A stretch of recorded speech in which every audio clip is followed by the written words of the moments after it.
it's really a moment in history, but a moment in history is probably like 10, 20 years.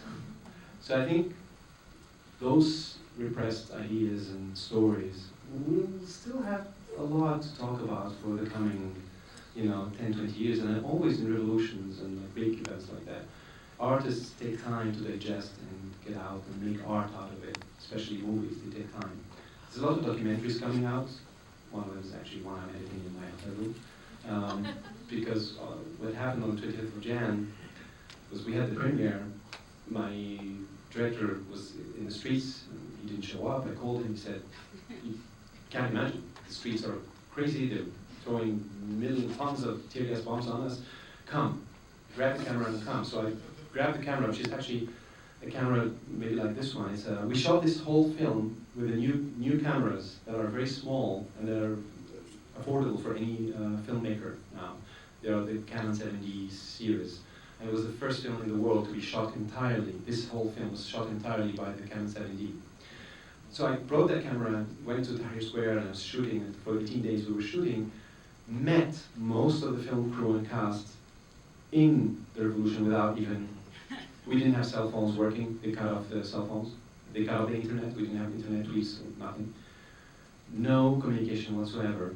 It's almost like people just meeting there because of their, I don't know, DNA, communicating. It's just weird. And I was really proud that all those Egyptians, millions, like one day we had like 8 million all over Egypt in the streets protesting. And I was with my camera for 18 days. I think I went home only 6 times in 18 days. Just sleeping in tents and like friends, and I was shooting everything. I have to tell you that these 18 hours or like 20 hours of footage I have is probably going to be used in the coming maybe 20 years or something. There's so much there to say. It's not only about the revolution, it's about human nature, it's about freedom of expression, it's about what a lot of people are talking about in other movies, but it's just all, as I said, converged into this moment in time. And that's why it's a moment, but I think it's going to stay for a long time to talk about and learn from that. Having said that, you're right. Most of the amazing classical black and white American films came out when there was censorship in the States. It's an amazing relationship between censorship and repression that always makes artists more creative and actually ends up having an amazing classic art pieces that live longer. You're right about that, but that doesn't necessarily make us, prefer to be under repression as artists, I guess. There's always a struggle, I guess, to be honest to the moment you're living in and express it.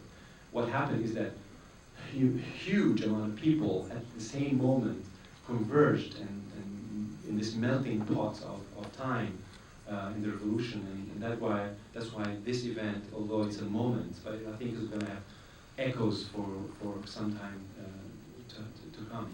Also, on the ground, a lot of young filmmakers took over, like a small revolution in the Film Commission of Egypt.